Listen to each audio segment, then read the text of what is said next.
Здравейте, приятели! Както обещахме, сме направили специален запис за вас, за да покажем стъпките, които са нужни, за да влезете в онлайн стаята.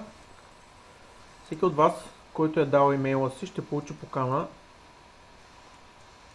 Нещо много важно, което трябва да отбележа, е, че поканата най-вероятно няма да е в основната ви почта, ще е в актуализации. Така, това е имейла, който е изпратен от нас за вас като покана. Така, кликам върху него.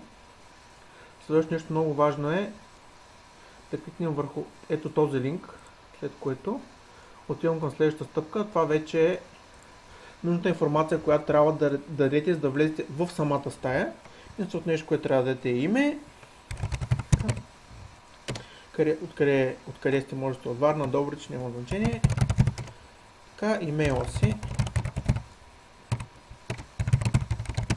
Така, join the meeting.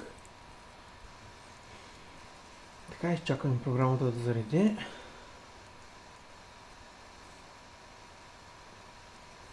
След което много важно да използвате вашия компютър.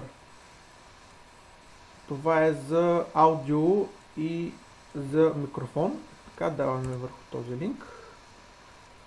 Така, това са просто насоки как да получите най-добър резултат. Така, даваме. Welcome to AnyMeeting. The meeting is in listen-only mode, and only meeting presenters can be heard. Това, което чухте е, че срещата или онлайн стаята е с опция само за слушане. Т.е.